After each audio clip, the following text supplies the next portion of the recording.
मानकर सिंह स्वागत करती हूँ आप सबका आपके यूट्यूब चैनल नॉलेज कॉर्नर में।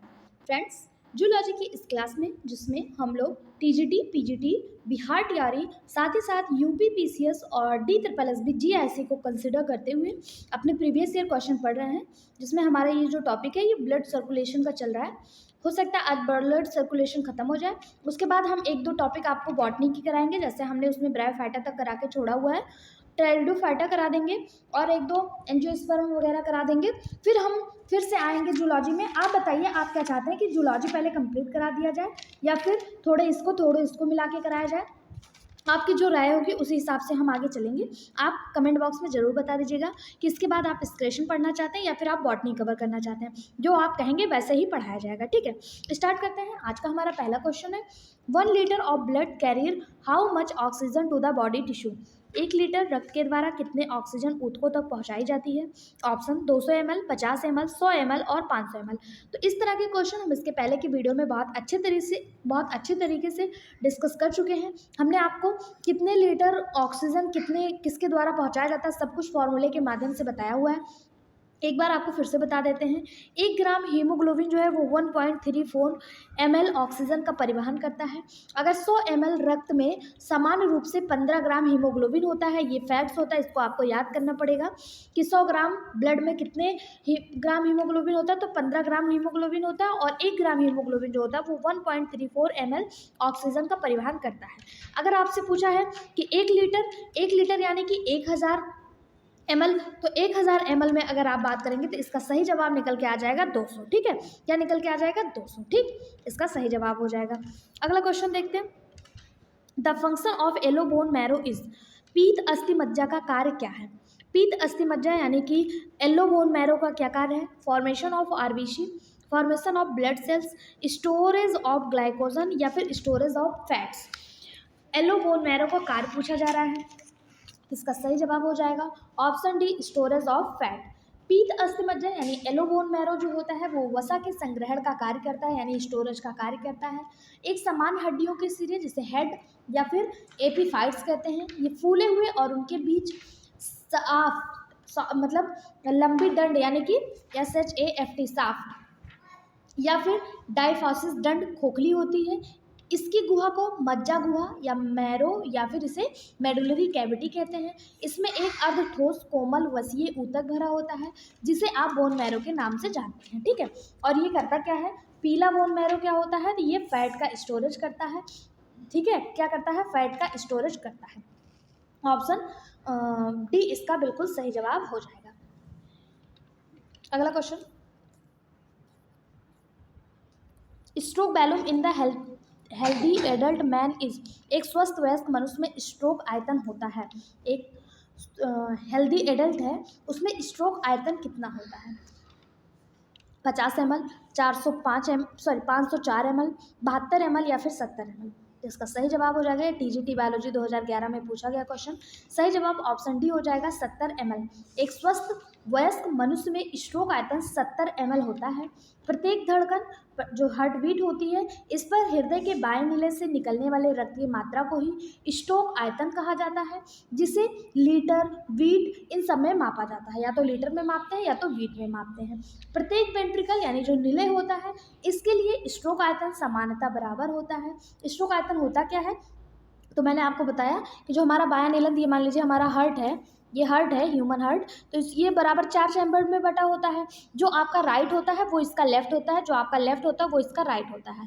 अब इसके जो बायां निलय, ऊपर आलिंद होता है, नीचे निलय होता है, तो जो लेफ्ट निलय होता है यहाँ से जो रक्त की मात्रा निकलती है इसी को स्ट्रोक आयतन कहा जाता है और ये कितना होता है, 70 ml होता है। ऑप्शन डी इसका बिल्कुल सही जवाब हो जाएगा। अगला question, which of the following is false of arteries. निम्नलिखित में से धमनी के बारे में क्या असत्य है। क्या अर्टरी हैव थिक वाल, क्या अर्टरी की दीवारें मोटी होती हैं, या इसमें वाल्व्स पाए जाते हैं, high rate of blood flow पाया जाता है, या ऑल ऑफ दीज। पूछा जा रहा है अर्टरी के बारे में क्या असत्य है। ध्यान दीजिएगा, यहाँ पे ट्रू नहीं पूछा है, फॉल्स पूछा है। फॉल्स पूछा है कि अर्टरी के बारे में फॉल्स क्या है। तो अर्टरी जो होती है ये हमारा प्योर ब्लड ले जाने का कार्य करती है, एक्सेप्ट पल्मोनरी अर्टरी। अगर पल्मोनरी अर्टरी को छोड़ दें तो जितनी भी अर्टरी, जितनी भी धमनियां हैं ये प्योर ब्लड ले जाती हैं। क्योंकि इसमें कोई भी कड़ नहीं होता है, ये बिल्कुल प्योर होता है। तो ये जो है ब्लड बहुत तेज़ी से फ्लो करता है, और उस फ्लो को बनाए रखने के लिए, उस फ्लो से कहीं दीवारें फट ना जाएँ, इसके लिए ये जो होती है मोटी दीवारें होती हैं। इसमें आर्टरी में कपाट पाए जाते हैं? बिल्कुल नहीं। जो आर्टरी होती है इसमें कोई भी वाल्व्स देखने को नहीं मिलता है, ठीक है। क्या होता है? वाल्व देखने को नहीं मिलता, यही आपका असत्य है। आगे भी देख लेते हैं। High rate of blood flow, हाँ तो प्योर होती है ब्लड, इसलिए बहुत तेज़ी से बहती जाती है। जो वेन्स होती हैं उसमें इम्प्योर ब्लड बहती है, और स्लो स्लो बहती है क्योंकि वो उनमें इम्प्योरिटी भरी होती है, accept pulmonary vein. Pulmonary vein और पल्मोनरी आर्टरी जो होती है ये अपवाद का कार्य करती है। जितनी भी आर्टरियाँ होती हैं वो प्योर ब्लड ले जाती हैं पल्मोनरी आर्टरी को छोड़कर, और जितने भी वेन्स होते हैं वो इम्प्योर ब्लड ले जाते हैं पल्मोनरी वेन को छोड़कर। तो इसका जो सही जवाब हो जाएगा ऑप्शन बी हो जाएगा। गलत होते हुए भी यही सही हो जाएगा, क्योंकि पूछा है कि कौन सा असत्य है। अगला क्वेश्चन है, the smallest blood vessels in the body is, शरीर की सबसे छोटी रुधिर वाहिनियां कौन सी हैं? कैपिलरी, आर्टरी, वेन्स या वेना कोवा? तो इसका सही जवाब हो जाएगा, जो शरीर की सबसे छोटी रुधिर वाहिनियां होती हैं, ब्लड वेसल्स होती हैं, उन्हें कैपिलरी के नाम से जाना जाता है। ऑप्शन ए इसका बिल्कुल सही जवाब हो जाएगा। क्या हो जाएगा? कैपिलरी हो जाएगा, ठीक है।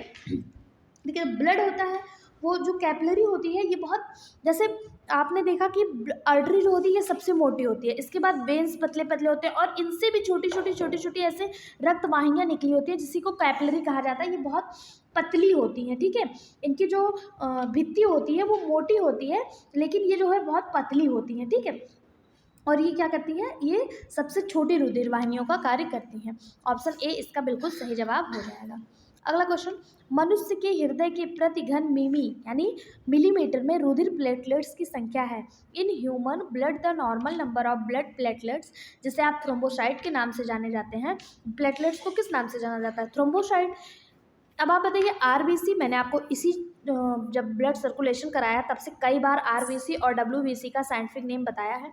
अगर आपको याद हो तो ये आप कमेंट बॉक्स में हमें बताइए। जिस तरह प्लेटलेट्स को थ्रोम्बोसाइट कहते हैं, उसी तरह आरबीसी और डब्ल्यूबीसी को क्या कहते हैं? यहाँ पे जो क्वेश्चन पूछा जा रहा है कि मनुष्य के रुधिर में प्रति घन मिलीमीटर में रुधिर प्लेटलेट्स की संख्या कितनी, इसका जो सही जवाब हो जाएगा वो हो जाएगा ऑप्शन डी, 2 लाख से 4 लाख। जो रुधिर प्लेटलेट्स या जिसे थ्रोम्बोसाइट कहा जाता है, ये जो है ये केवल ह्यूमन में ही पाया जाता है, यानी मानव ब्लड में ही पाया जाता है। और इसकी जो संख्या होती है, बात करें घन मिलीमीटर में, तो ये रक्त में लगभग जो होते हैं 2 लाख से 3 लाख के बराबर पाए जाते हैं, या फिर आप कहें 2 लाख से 4 लाख जितना पाया जाता है, ठीक है। 2 लाख से 4 लाख, ठीक है। इसका जो आकार होता है वो अनिश्चित होता है। इसका आकार कैसा होता है? अनिश्चित होता है। अगर इसका व्यास आपसे पूछ ले तो इसका व्यास होता है 2 से 4 माइक्रोन। कितना? 2 से 4 माइक्रोन। इसमें केंद्रक जो है वो एब्सेंट होता है। ये जो है बोन मैरो यानी अस्थिमज्जा में निर्मित होता है। और अगर इसका जीवन काल आपसे पूछ ले, जिस तरह आरबीसी का जीवन काल 120 दिन का होता है, उसी तरह अगर आपसे प्लेटलेट्स का लाइफ स्पैन पूछ ले, जीवन काल पूछ ले, ये 7 से 10 दिन का होता है। कितने दिन का? 7 से 10 दिन का होता है। प्लेटलेट्स के कार्य कभी कभी एग्जाम में पूछे जाते हैं, तो अगर यहाँ से मतलब मैं जो आपको डिस्कस कराती हूँ उसको आप कहीं एक कॉपी पेन लेके थोड़ा थोड़ा नोट करते चला करिए। ये पीडीएफ तो आपको टेलीग्राम चैनल पे मिल जाएगा, लेकिन जो एक्स्ट्रा फैक्ट बता रहे हैं, अगर आप जो आपको नहीं आ रहा है, जो आप पहली बार सुन रहे हैं या जिसमें आपको डाउट है, उसको आप कहीं अलग से नोट्स बना के A4 साइज़ का एक पेपर ले लीजिए। उस पर अगर आप नोट्स करते रहेंगे ना, तो आपका एक एग्जाम तक अच्छा खासा नोट्स तैयार हो जाएगा और चीज़ें रिविजन करने में आपको आसानी हो जाएगी, ठीक है। बात करते हैं अगर प्लेटलेट्स की कार्य की, तो प्लेटलेट्स के जो कार्य होते हैं, तो ये रुधिर का थक्का बनाने में सहायता करता है, जिससे रक्त स्राव रुक जाता है, तथा कटा हुआ स्थान भी रुधिर के थक्के से ढककर जीवाणु तथा धूल आदि से जो है वो सुरक्षित हो जाता है। यानी ये ब्लड क्लॉटिंग में काम करता है और जीवाणु वगैरह से हमारे बॉडी की रक्षा भी करता है। तो ऑप्शन बी इसका बिल्कुल सही जवाब हो जाएगा कि मनुष्य में ये कितना होता है प्रति घन मिलीमीटर, तो 2 लाख से 4 लाख होता है, ठीक है। नेक्स्ट क्वेश्चन है, blood group A B contain, blood group A B मतलब रुधिर वर्ग जो ए बी है उसमें क्या होता है? No antigen, no antibody, no covalent property, all of the above. तो जो ब्लड ग्रुप ए बी होता है इसमें कोई भी एंटीबॉडी नहीं पाई जाती है, और एंटीबॉडी नहीं पाने की वजह से ये जो होता है सर्वग्राही होता है। कैसा होता है? सर्वग्राही होता है। इसमें कोई भी एंटीबॉडी नहीं पाई जाती। एंटीजन जो होता है उसमें ए और बी दोनों प्रकार का एंटीजन पाया जाता है। जबकि बात करें अगर ब्लड ग्रुप ओ की, तो इसमें कोई भी एंटीजन नहीं पाया जाता है, इसमें एंटीबॉडी ए और बी पाया जाता है, ठीक है। इसे सर्वग्राही सर्वदाता कहते हैं, और ए बी को सर्वग्राही कहते हैं। मतलब ये सबसे ले सकता है, और ओ जो होता है ये सबको दे सकता है। अगला क्वेश्चन, रुधिर वाहिनियों में रुधिर का थक्का जमना रुका रहता है, एल्बुमिन, एल्ब्यूमिन, हिपैरिन, ग्लोब्यूलिन या फाइब्रिनोजन। रुधिर वाहिनियों में रुधिर का थक्का जमना रुका रहता है किससे? तो इसका सही जवाब हो जाएगा, मतलब यहाँ क्या पूछा जा रहा है, ब्लड का थक्का किससे जमता है वो नहीं पूछा जा रहा है, पूछा जा रहा है जो हमारा ब्लड वेसल्स है इसमें लगातार ब्लड फ्लो होता रहता है, इसमें ब्लड क्लॉटिंग नहीं होती है, क्यों नहीं होती है? क्योंकि इसमें हिपैरिन पाया जाता है। क्या पाया जाता है? हिपैरिन पाया जाता है, इसलिए जो है हमारे ब्लड वेसल्स में ब्लड का थक्का नहीं जम पाता है। ऑप्शन बी इसका बिल्कुल सही जवाब हो जाएगा। अगला क्वेश्चन, स्फिग्नोमैनोमीटर से क्या मापते हैं? ब्लड सर्कुलेशन पढ़ रहे हैं और ये ना पढ़ा तो फिर क्या ही पढ़ा। स्फिग्नो ब्लड मैग्नोमीटर से क्या नापते हैं?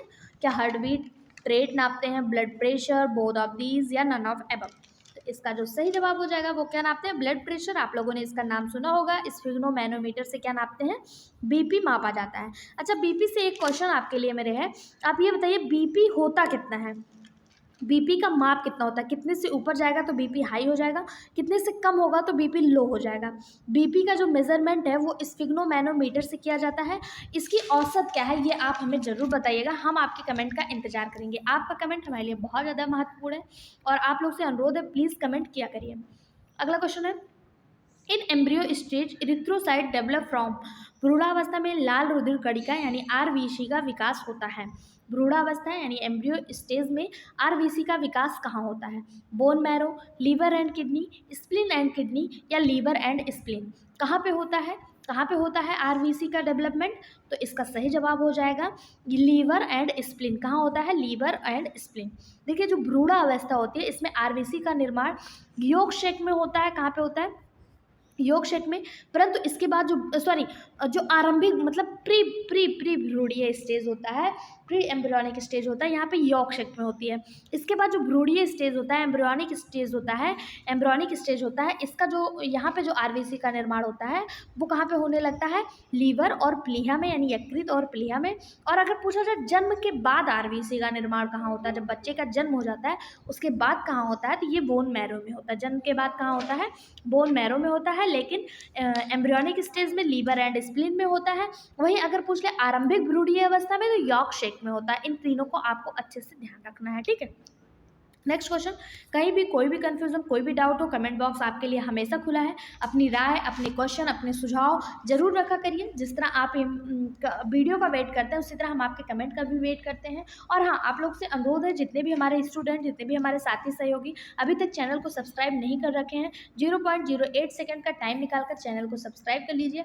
आपका एक सब्सक्रिप्शन हमारे लिए मोटिवेशन का कार्य करता है और ये करना आपके लिए बहुत ज़रूरी है, क्योंकि लगभग हमारे 60 से 62% व्यूवर्स ऐसे हैं जिन्होंने चैनल को सब्सक्राइब करके नहीं रखा हुआ है। जो हमें यूट्यूब के एल्गोरिदम से हमें पता चल जाता है, यूट्यूब हमें एक डाटा प्रोवाइड करवाता है और वहाँ से हमें पता चल जाता है कितने लोग वीडियो को देखते हैं, कितने ने सब्सक्राइब करा, किन्होंने नहीं करा है। तो प्लीज़ आप लोग से अनुरोध है आप चैनल को सब्सक्राइब कर लें। इसमें आपका कोई भी चार्ज नहीं लगता है, लेकिन हाँ, आपका एक सब्सक्रिप्शन हमें मोटिवेट जरूर कर जाएगा, ठीक है। तो प्लीज़ कर लीजिए। ये क्वेश्चन आपका पीजीटी बायोलॉजी 2013 में आया हुआ है। क्वेश्चन है which salt is necessary for the blood clotting? लवण को रक्त का थक्का जमने के लिए आवश्यक है। मैग्नीशियम, आयरन, फास्फोरस या कैल्शियम? यानी ब्लड क्लॉटिंग के लिए कौन ज़रूरी है? ब्लड क्लॉटिंग के लिए ज़रूरी कौन है? इसका सही जवाब हो जाएगा ऑप्शन डी। ऑप्शन डी यानी कि कैल्शियम। कैल्शियम, जिसे कभी कभी ऐसे भी लिखा रहता है, अगर आयन है तो Ca+ हो जाएगा, ठीक है। जब किसी कटे हुए भाग में रुधिर बहता है तब यह जेली के रूप में कुछ मिनटों में जम जाता है। आप लोग देखे होंगे अगर आपको चोट लग जाती है, ये मान लीजिए आपका हैंड है, ये मान लीजिए आपका हैंड है, अगर यहाँ पे कट जाता है, यहाँ पे कट जाता है तो आप देखते होंगे यहाँ से ब्लड फ्लो होता रहता है। फिर ब्लड फ्लो होने के बाद धीरे धीरे कुछ देर में यहाँ पे ऐसे एक जेली नुमा स्ट्रक्चर हो जाता है। इसी को ब्लड क्लॉटिंग कहते हैं, या फिर हिंदी में कहें तो इसी को रक्त अस्कंदन कहते हैं, ठीक है। और इस ब्लड क्लॉटिंग के लिए क्या आवश्यक है? तो कैल्शियम आवश्यक होता है। ऑप्शन डी इसका बिल्कुल सही जवाब हो जाएगा। अगला क्वेश्चन, ये भी पीजीटी बायोलॉजी 2011 में आया हुआ है।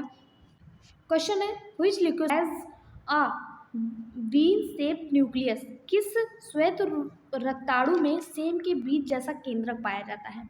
किसमें पाया जाता है? बेसोफिल, मोनोसाइट, न्यूट्रोफिल या फिर स्नोफिल? इसका सही जवाब हो जाएगा ऑप्शन बी, मोनोसाइट। मोनोसाइट में केंद्रक की जो संरचना होती है वो सेम के बीज के आकार की, यानी आप कहें तो ये अर्धचंद्राकार की होती है, ठीक है। कैसी होती है? अर्धचंद्र। ये जो होती है कैसी होती है, अर्धचंद्राकार की होती है, ठीक है। और अगर बात करें स्वेत रोदाड़ों की कुल संख्या की, तो ये 2 से लगभग 10% तक होती है, ठीक है। कितनी होती है? 10% तक ठीक होती है। और अगर सबसे बड़े पूछ ले, सबसे बड़ा जो रक्ताणु है, सबसे बड़ा जो आपका ल्यूकोसाइट है, ये 12 से 20 माइक्रोन का होता है, 12 से 20 माइक्रोन मीटर का होता है, ठीक है। ये जो होता है ये फैगोसाइट नेचर का होता है। फैगोसाइट मतलब क्या होता है? किसी चीज़ को खाने की प्रवृत्ति रखता है, यानी भक्षण प्रवृत्ति का होता है, ठीक है। कैसा होता है? फैगोसाइट नेचर का होता है। ऑप्शन बी इसका बिल्कुल सही जवाब हो जाएगा। मोनोसाइट का जो न्यूक्लियस होता है ये सेम के बीच का आकार का होता है। अगला question, what happen to haemoglobin oxygen dissociation curve pH of blood is described. रक्त का पीएच मान घटने पर हीमोग्लोबिन ऑक्सीजन वियोजन वक्र का क्या होता है? दाहिनी ओर विस्थापित होता है, बाईं ओर विस्थापित होता है, कोई परिवर्तन नहीं होता, या नकारात्मक होता है। इस क्वेश्चन को आप स्टार मार्क कर लीजिएगा। ये क्वेश्चन पीजीटी बायोलॉजी 2011 में आया है और आगे भी आने की ऐसे क्वेश्चन की संभावना है। इसका सही जवाब हो जाएगा शिफ्टिंग ऑफ राइट साइड, दाहिनी ओर विस्थापित हो जाता है।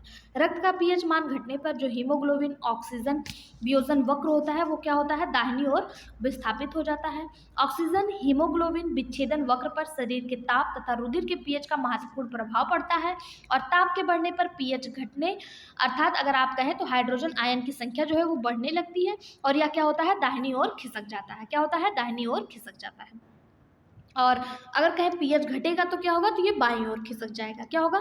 बाईं ओर खिसक जाएगा। पीएच के बढ़ने से ऑक्सीजन हीमोग्लोबिन विच्छेदन को बाईं ओर खिसका देता है, ठीक। पीएच घटेगा, एक चीज़ ध्यान दीजिएगा, एक चीज़ और आपको बता देते हैं। यहाँ पे दिया पीएच का मान घटेगा। अगर पीएच का मान घटेगा तो ये क्या होगा? दाईं ओर खिसक जाएगा। किधर जाएगा? दाईं ओर। लेकिन अगर पीएच का मान बढ़ेगा तो ये किस तरफ जाएगा? बाईं ओर जाएगा। किस तरफ जाएगा? बाईं ओर जाएगा। इस चीज़ का ध्यान दीजिएगा, मैंने शायद उल्टा बोल दिया, ध्यान दीजिएगा, ठीक है। अगला क्वेश्चन, इफ हार्ट बीट 120 पर minute then the duration of a cardiac cycle will be dash second. यदि हृदय की धड़कन 120 प्रति मिनट है तो हृदय चक्र की अवधि डैश सेकंड होगी। तो देखिए इसको निकालने के लिए आप एक फार्मूले से निकाल लेते हैं। वैसे तो इसका एक मतलब मैं आपको बता दूं, ये फिक्स रेट होता है। फिक्स रेट मतलब ये कितना हो जाएगा? 2 हो जाएगा। लेकिन ये 2 आया कैसे? तो आपको पता है प्रति मिनट पूछा है और 1 मिनट में कितना होता है? 1 मिनट में होता है 60 सेकेंड। 1 मिनट में कितना होता है? 60 सेकेंड। और अगर 1 मिनट में 120 बार धड़क रहा है, इसको आप 60 से डिवाइड कर दीजिए, 60 से, तो 6 वन जा 6, 0 से 0 कट गया, 6 वन जा 6 और 6 टू जा 12, 2 निकल के आपका आ जाएगा। इसका सही जवाब ऑप्शन डी हो जाएगा, 2, ठीक है। ये भी पीजीटी में आया हुआ क्वेश्चन है। अगला question, largest RBC are found in. सबसे बड़ी आरबीसी किसमें पाई जाती है? लामा, मस्क डियर, एम्फ्यूमा या फिर नेक्ट्यूरस। सबसे बड़ी आरबीसी किसमें पाई जाती है? आरबीसी यानी रेड ब्लड सेल्स सबसे बड़ी किसमें पाई जाती है? तो सही जवाब हो जाएगा ऑप्शन सी, एम्फ्यूमा में सबसे बड़ी आरबीसी पाई जाती है। कितनी, इसका व्यास कितना होता है? ये 75 से 80 माइक्रोन का इसका व्यास होता है। और एम्फ्यूमा है क्या? तो ये उभयचर के प्राणी हैं। एम्फ्यूमा यानी कि एम्फीबियन यानी कि उभयचर, ठीक है। और अगर आपसे सबसे छोटी पूछ लिया जाए तो सबसे छोटी मस्क डियर यानी कस्तूरी मृग में पाई जाती है। कितनी होती है? 2.5 माइक्रोन। और ये कैसा होता है? ये स्तनधारी यानी मैमेलियन वर्ग में आता है। अगर पूछा जाए सबसे बड़ा स्तनधारी मतलब वो कौन सा स्तनधारी जिसमें सबसे बड़ी आरबीसी पाई जाती है, तो सब में मिला के हो गया, लेकिन किस स्तनधारी में सबसे बड़ी आरबीसी पाई जाती है? तो वो एलिफेंट हो जाएगा। क्या हो जाएगा? एलिफेंट हो जाएगा। एलिफेंट, एक मिनट यार, आप कहेंगे मैम को एलिफेंट की स्पेलिंग भी नहीं आती। एलिफेंट ELEPHANT, एलिफेंट में हो जाएगा। और ये कितना होता है? 9 से 11 माइक्रोन होता है। कितना? 9 से 11 माइक्रोन होता है, ठीक है। यहाँ पे अगर सब में पूछा जाए तो एम्फ्यूमा और अगर मैमेलियंस में पूछा जाए तो एलिफेंट। सी इसका सही जवाब हो जाएगा। अगला क्वेश्चन है Which one organs can called a sort of blood bank? निम्न अंगों में से किस एक को रक्त बैंक के समान कहा जाता है? मतलब ऑर्गन का ब्लड बैंक किसे कहते हैं? हार्ट, लीवर, स्प्लीन या लंग्स। ये भी पीजीटी बायोलॉजी 2010 में आया हुआ क्वेश्चन है। इसका जो सही जवाब हो जाएगा वो क्या होगा? आप बताइए। इसका सही जवाब हो जाएगा ऑप्शन सी, स्प्लीन यानी तिल्ली, या इसी को प्लीहा कहा जाता है। इसे ब्लड बैंक कहा जाता है। स्प्लीन तिल्ली जो होता है ये पेट के बाएं ऊपर, मतलब जो स्टमक होता है, जो हमारा स्टमक होता है, ये ओसोफेगस से जुड़ा होता है और नीचे ये ड्यूडेनम से जुड़ा होता है। इसके लेफ्ट साइड में, इसके लेफ्ट हिस्से में ऊपर की तरफ स्प्लीन जो होता है वो मौजूद होता है, ठीक है। और ये करता क्या है, तो ये जो है बैंगनी रंग का 4 इंच लंबा होता है और इसे ब्लड बैंक के नाम से जाना जाता है, क्योंकि यह क्या करता है, ब्लड का स्टोर करके रखता है। इसे आरबीसी का ग्रेवयार्ड भी कहते हैं। अगला question, the hormones which stimulated heart beat, हृदय स्पंदन को उत्तेजित करने वाला हार्मोन्स है थायरॉक्सिन, ग्लूकागॉन, एड्रीनैलिन या गैस्ट्रिन। हार्ट बीट को स्टिमुलेट कौन करता है, तो इसका जो सही जवाब हो जाएगा, ये देखिए पीजीटी और एलटी दोनों में आया हुआ क्वेश्चन है, इसलिए आपके लिए ये वीडियो बहुत ज़्यादा हेल्पफुल है। प्रत्येक वीडियो को ध्यान से देखिए और जो एक्स्ट्रा बताया जा रहा है उसको नोट भी करते चाहिए, ये मेरा आप लोग से हम्बल रिक्वेस्ट है, ठीक है।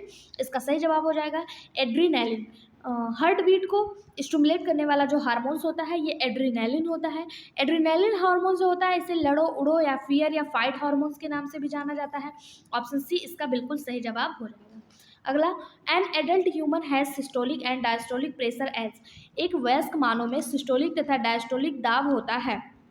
एक वयस्क मानव में सिस्टोलिक और डायस्टोलिक प्रेशर कितना होता है, तो आप लोगों ने सुना होगा कि 120/80 ये होता है सिस्टोलिक और डायस्टोलिक प्रेशर होता है, ठीक है। ऑप्शन बी इसका बिल्कुल सही जवाब हो जाएगा।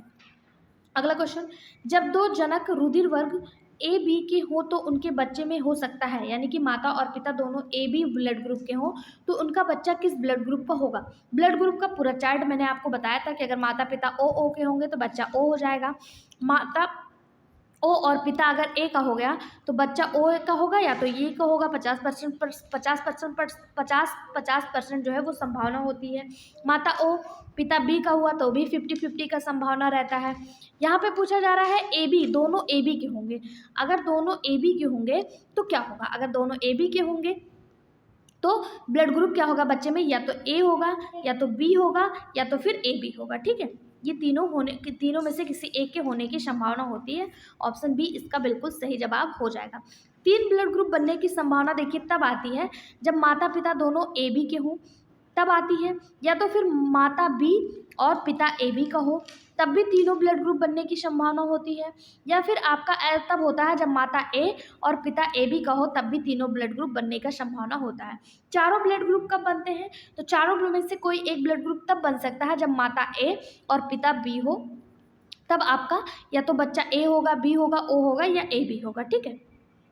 अगला क्वेश्चन है, which cell are involved in immune response, कौन सी कोशिका प्रतिरक्षा के लिए उत्तरदायी होती है। इम्यून रिस्पॉन्स के लिए कौन जिम्मेदार होता है, एरिथ्रोसाइट, लिम्फोसाइट, स्नियोफिल या फिर थ्रोम्बोसाइट।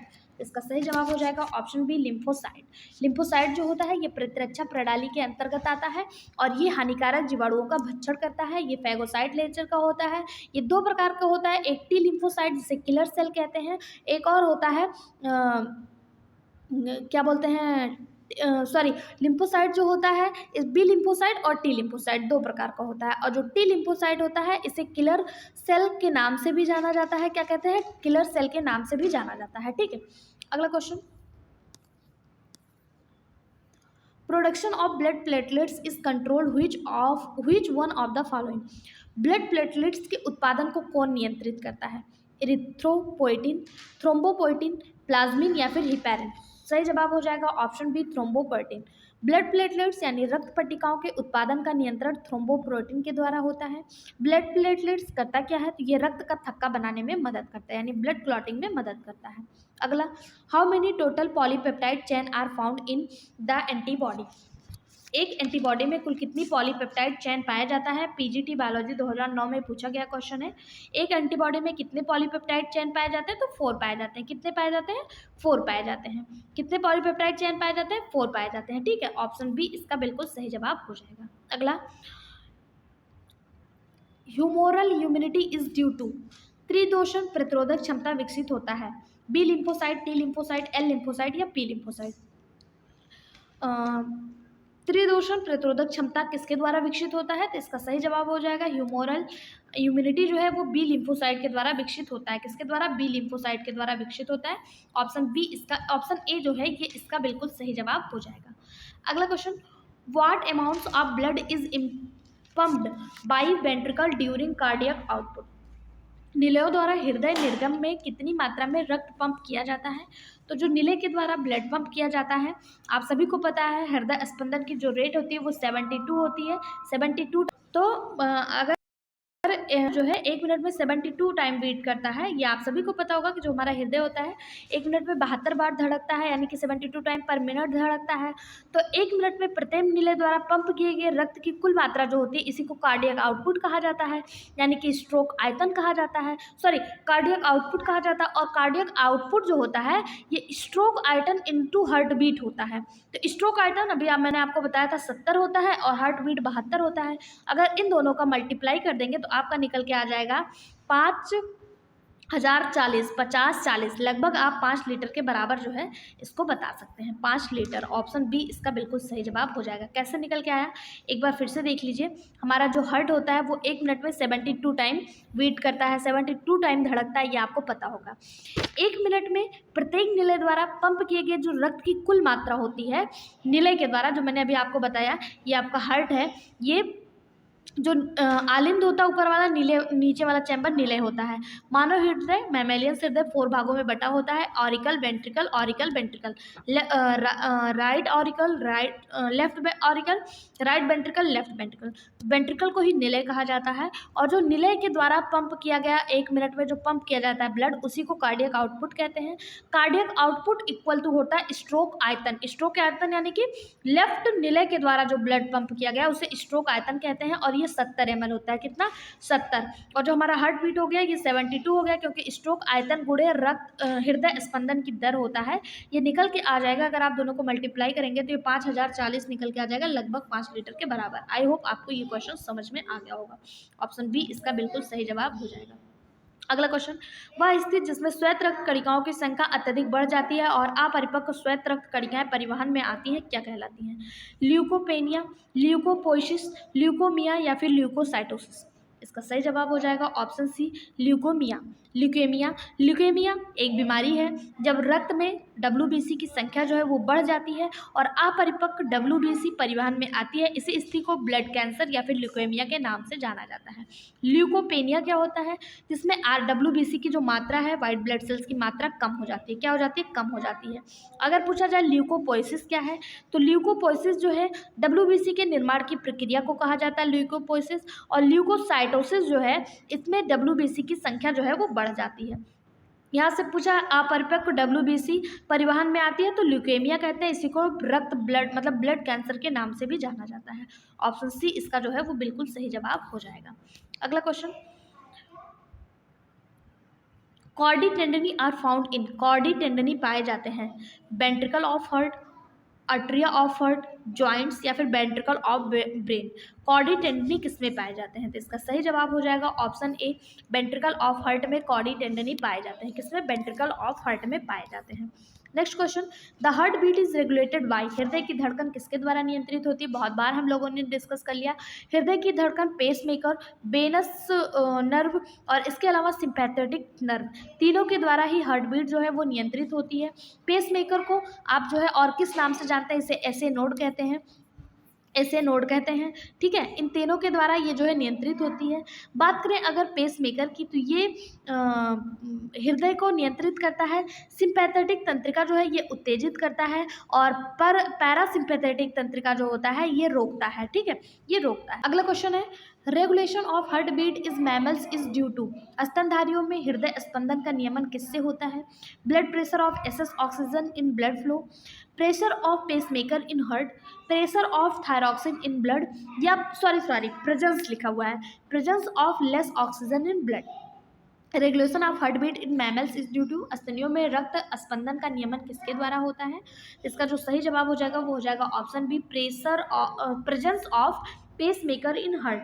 पेसमेकर यानी ऐसे नोड की उपस्थिति में जो है रक्त स्पंदन का नियंत्रण होता है। ऑप्शन बी इसका बिल्कुल सही जवाब हो जाएगा। अगला, role of pacemaker is heart, pacemaker का हृदय में क्या कार्य है? तो अभी हम लोगों ने देखा ये क्या करता है, स्टार्ट करता है हार्ट बीट को, यानी कि आरंभ करता है, स्टार्ट करता है। ठीक है, ऑप्शन ए इसका बिल्कुल सही जवाब हो जाएगा। अगला क्वेश्चन,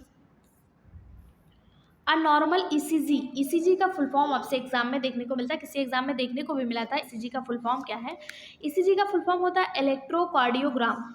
एक नॉर्मल ईसीजी कंपोज्ड ऑफ, एक नॉर्मल ईसीजी में क्या क्या होता है? तो एक नॉर्मल ईसीजी में पी वेव होता है, पी वेव के अलावा Q R S complex and T wave भी होता है, ठीक है। ये नॉर्मल ईसीजी होता है। ऑप्शन बी इसका सही जवाब हो जाएगा। थोड़ा सा डायग्राम मैं आपको बना के एक बार दिखा देती हूँ। ये होता है ये वाला, ये हो गया आपका पी वेव। क्या हो गया? P wave. इसके बाद आपका ये बनता है R T interval, R T interval. इसके बाद ये होता है, ये इसको कहा जाता है क्यू आर एस कॉम्प्लेक्स। क्या कहा जाता है? Q R S complex. फिर उसके बाद आपका बनता है, एक मिनट, ये ऐसे जाता है, ये बनता है आपका S T segment, S T segment. इसके अलावा टी वेव, टी वेव, ठीक है। ये आपका होता है ईसीजी इलेक्ट्रोकार्डियोग्राम। और ये जो है, ये अलग अलग चीज़ को डोनेट करते हैं। जैसे अगर आपसे पूछा जाए पी वेव क्या करता है, तो पी वेव जो है ये आलिंद संकुचन का सूचक होता है। इसके अलावा अगर आपका क्यू आर एस क्या होता है? क्यू आर एस ये निलय संकुचन के प्रारंभ की सूचक होता है। और टी वेव जो होता है ये निलय की सामान्य दशा का सूचक होता है, ठीक। इसका सही जवाब ऑप्शन बी हो जाएगा। क्वेश्चन, ह्यूमनोग्लोबिन आर प्रोड्यूस्ड बाय, ह्यूमनोग्लोबिन का उत्पादन करते हैं, ह्यूमनोग्लोबिन का उत्पादन कौन करता है? तो ह्यूमनोग्लोबिन का जो उत्पादन है वो प्लाज्मा सेल के द्वारा होता है। ऑप्शन डी इसका बिल्कुल सही जवाब हो जाएगा। क्या हो जाएगा? ऑप्शन डी, ठीक है। ह्यूमनोग्लोबिन का जो उत्पादन है वो प्लाज्मा सेल के द्वारा होता है। प्लाज्मा सेल में कहाँ? बी लिम्फोसाइट कोशिका के द्वारा, ठीक है। अगला क्वेश्चन, प्रतिरोधी तंत्र में निम्नलिखित में से कौन सी कोशिकाएं अधिकांश होती हैं? प्रतिरोधी तंत्र में कौन सी कोशिका पाई जाती है? तो ये हो जाएगा मेमोरी सेल। कौन सी? Memory cell. ऑप्शन डी बिल्कुल सही जवाब हो जाएगा। अगला क्वेश्चन, मैं सोच रही हूँ आज इसको खत्म कर दूँ, इसलिए ज़्यादा एक्सप्लेन नहीं कर रही हूँ। फटाफट से इसको, मतलब 10 क्वेश्चन और बचे हुए हैं, इसको कंप्लीट कर लेते हैं। हैम्बर्ग प्रक्रिया को कहा जाता है, हैम्बर्ग प्रक्रिया को क्या कहते हैं? तो हैम्बर्ग प्रक्रिया को ही क्लोराइड शिफ्ट के नाम से जाना जाता है। ये इंपॉर्टेंट क्वेश्चन है, ये कई बार एग्जाम में देखने को मिला। पीजीटी बायोलॉजी, एलटी और जीआईसी, ये कई सारे एग्जाम में देखने को मिला है। हैम्बर्ग एक साइंटिस्ट थे, उन्होंने क्लोराइड शिफ्ट एक प्रक्रिया के बारे में बताया और उन्हीं के नाम पे इसका नाम हैम्बर्ग प्रक्रिया रख दिया गया। इसमें प्लाज्मा और इरिथ्रोसाइट के बीच में जो क्लोराइड और कार्बोनेट का परिवर्तन है, जिसे क्लोराइड शिफ्ट कहा जाता है, उसके बारे में बताया गया है। ऑप्शन बी इसका जो है बिल्कुल सही जवाब हो जाएगा। अगला question, coronary artery disease is most often found in person suffering from, coronary धमनी रोग मुख्यतः उस व्यक्ति में पाया जाता है जो पीड़ित होते हैं anaemia, haemophilia, high blood pressure या लो ब्लड प्रेशर। तो इसका सही जवाब हो जाएगा option C, high blood pressure. उच्च रक्तचाप कोरोनरी धमनी में धमनी सक्रिय हो जाती है, जिससे रक्त प्रवाह जो है वो सामान्य रूप से नहीं हो पाता है, ठीक है। कभी कभी कोलेस्ट्रॉल भी धमनियों में जम जाता है, इससे भी ब्लड प्रवाह नहीं हो पाता है और इससे क्या होता है, व्यक्ति को हार्ट अटैक होता है और उसकी मृत्यु होने की भी संभावना रहती है। ऑप्शन सी इसका बिल्कुल सही जवाब हो जाएगा। अगला question, the prevention of blood loss is called, रक्त हानि के रोकथाम को क्या कहते हैं? तो जो रक्त है उसके रक्त हानि के रोकथाम को क्या कहा जाता है? तो उसे कहा जाएगा, ब्लड को हीमोग्लोबिन ब्लड में पाया जाता है, इसकी स्टडी को क्या कहते हैं ये आप बताइए। और इसके रोकथाम को हीमोस्टैटिस कहते हैं। क्या कहते हैं? हीमोस्टैटिस कहते हैं। ऑप्शन सी इसका बिल्कुल सही जवाब हो जाएगा।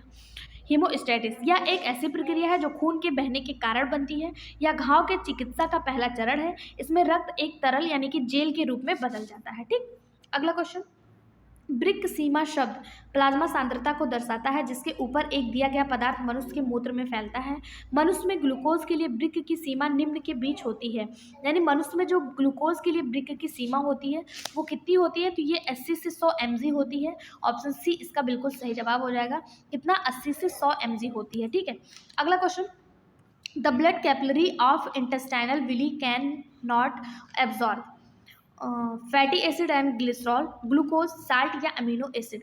कौन सी आंतरीय रसांकुरों की रक्त वाहिनियाँ किसे अवशोषित नहीं करती हैं? तो सही जवाब हो जाएगा फैटी एसिड एंड ग्लिसरॉल। जो इंटेस्टाइनल बिली होती हैं ये फैटी एसिड और ग्लिसरॉल को अवशोषित नहीं करती हैं, ठीक। ऑप्शन ए इसका बिल्कुल सही जवाब हो जाएगा। बाकी ये ग्लूकोज, साल्ट और अमीनो एसिड का अवशोषण कर लेती हैं। बिली पाई कहाँ जाती है? तो इंटेस्टाइन में ये फिंगर लाइक प्रोजेक्शन होता है और ये अवशोषण का कार्य करता है। अगला, most of the carbon dioxide is blood is carrier as, रक्त में अधिकांश कार्बन डाइऑक्साइड का परिवहन किस रूप में होता है? Bicarbonate, sodium carbonate, carbonic acid या फिर कार्बिनो हीमोग्लोबिन, किसके रूप में होता है? इसका सही जवाब हो जाएगा, इसका जो सही जवाब हो जाएगा वो हो जाएगा, कौन सा सही जवाब हो जाएगा इसका हो जाएगा ऑप्शन ए, बाइकार्बोनेट। रक्त में अधिकांश कार्बन डाइऑक्साइड का वहन जो है वो बाइकार्बोनेट, इसे HCO3 के ऐसे भी इसका फार्मूला होता है, इसके रूप में होता है। कार्बन डाइऑक्साइड का रक्त में 3 तरह से वहन होता है, एक घोल में घुला हुआ कार्बोनिक अम्ल के रूप में पानी के साथ, जिसे बाइकार्बोनेट कहते हैं, और प्रोटीन जो होता है ये विशेष रूप से हीमोग्लोबिन के साथ घुल जाता है। ठीक है, ऑप्शन ए इसका बिल्कुल सही जवाब हो जाएगा। अगला, धमनी रक्त में कार्बन डाइऑक्साइड का दबाव क्या है? धमनी रक्त में कार्बन डाइऑक्साइड का दबाव जो है वो 40 mmHg होता है। कितना? 40 mmHg। ये लगभग 35 mmHg होता है, 35 से 45 के बीच में। तो एग्जाम ऑप्शन के हिसाब से आप ऑप्शन बी इसका जो है मार्क कर सकते हैं, 35 से 45 के बीच में होता है। अगला, रक्त में विद्युत तटस्थता यानी उदासीनता बनाई रखी जाती है हैम्बर्ग फेनामेना के द्वारा, हैरिंग ब्यूरिश रिफ्लेक्शन के द्वारा, हेल्डन प्रभाव के द्वारा, या फिर न्यूमोटैक्सिक सेंटर के द्वारा। इसका जो सही जवाब हो जाएगा वो हो जाएगा ऑप्शन ए, हैम्बर्ग फेनामेना के द्वारा ब्लड में उदासीनता यानी तटस्थता जो है वो बनाई रखी जाती है। ठीक है, ऑप्शन ए इसका बिल्कुल सही जवाब हो जाएगा। इसे क्लोराइड शिफ्ट के नाम से भी जाना जाता है। अगला question, ventricular systole is stimulated by, ventricular systole किसको स्टूमुलेट करता है, किसको आकुंचित प्रेरित करता है? SA node, AV node, pulmonary valve, या फिर एबी अपर्चर। सही जवाब हो जाएगा ऑप्शन ए, एबी नोड। किसको? एबी नोड को करता है। ऑप्शन बी जो है ऑप्शन बी जो है इसका सही जवाब हो जाएगा। अगला, निम्नलिखित में से कौन सा हृदय निर्गम लीटर प्रति मिनट में होगा जिसका स्ट्रोक वॉल्यूम 0.07 लीटर प्रति मिनट है, जो 90 मिनट की दर से धड़कता है? इसका सही जवाब हो जाएगा ऑप्शन बी, 6.30। देखिए, हृदय निर्गम जो होता है, हृदय निर्गम ये हृदय का स्ट्रोक वॉल्यूम और श्वास की दर पे निर्भर करता है। तो हृदय का स्ट्रोक वॉल्यूम और श्वास की दर, हृदय का स्ट्रोक वॉल्यूम जो होता है वो 0.07 दिया हुआ है और श्वास की दर 90 दिया हुआ है। दोनों को अगर आप मल्टीप्लाई कर देंगे तो 6.30 निकल के आ जाएगा। ऑप्शन बी इसका बिल्कुल सही जवाब हो जाएगा। यहाँ पे आपको कुछ दिमाग लगाने की जरूरत नहीं है। यहाँ पे स्ट्रोक वॉल्यूम और श्वास की दर दोनों आपको दिया है, दोनों को मल्टीप्लाई कर दीजिए। ऑप्शन बी इसका बिल्कुल सही जवाब हो जाएगा। अगला, Hamburg phenomenon is also called, Hamburg phenomenon को किस नाम से जानते हैं? तो इसे क्लोराइड शिफ्ट के नाम से जानते हैं। अगला क्वेश्चन, समान परिस्थिति में आरबीसी लगातार नष्ट होती रहती है और निम्न में से किस दर पर नई कलिकाओं का उत्पादन होता है? आरबीसी जो है वो नष्ट होती है और किस दर पर नई कलिकाओं का उत्पादन होता है? सही जवाब हो जाएगा ऑप्शन ए, 120 मिलियन पर मिनट।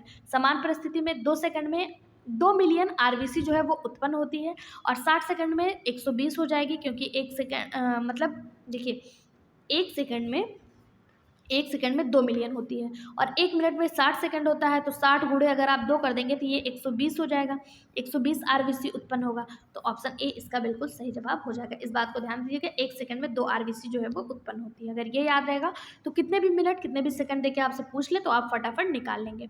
अगला क्वेश्चन यूपी पीजीटी 2016 में पूछा गया क्वेश्चन है, blood circulation of blood is mammals refer to, स्तनधारियों में रुधिर का दोहरा परिसंचरण तंत्र संबंधित है। तो ये किससे संबंधित है? तो इसका सही जवाब हो जाएगा option D, the process is complete in 2 turn, 1 from heart to lungs, back to the rest and body from heart. यानी कि जो डबल सर्कुलेशन सिस्टम होता है, पहला होता है ये लंग्स से हार्ट में जाता है। कहाँ पे? लंग्स से हार्ट में जाता है और यहाँ पे जाता है और हृदय से फेफड़ों तक जाता है और फिर वापस हृदय से संपूर्ण शरीर में जाता है। इसी को डबल ब्लड सर्कुलेशन कहा जाता है। ऑप्शन डी बिल्कुल सही जवाब हो जाएगा।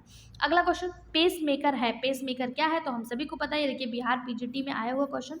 पेस मेकर जो है उसे ऐसे नोड साइनो एट्रियल नोड के नाम से जाना जाता है। ये अर्धचंद्राकार यानी कि सेमी ल्यूनर आकार का होता है, इसे सेमी ल्यूनर वाल्व इसमें पाया जाता है। ऑप्शन ए इसका बिल्कुल सही जवाब हो जाएगा। आज की वीडियो में बस इतना ही। ये क्लास आपको कैसी लगी और आगे आपको एक्सप्रेशन करना है या फिर आपको बॉटनी की क्लासेस करने हैं वो भी कमेंट बॉक्स में जरूर बता दीजिएगा। उसी हिसाब से हम आपको क्लासेस लेकर आएंगे। और हमारे इसी चैनल पे यूपी टेट की भी तैयारी कराई जा रही है, बिहार टीआरई की भी तैयारी कराई जा रही है, आप उससे भी जरूर जुड़ें। Thank you.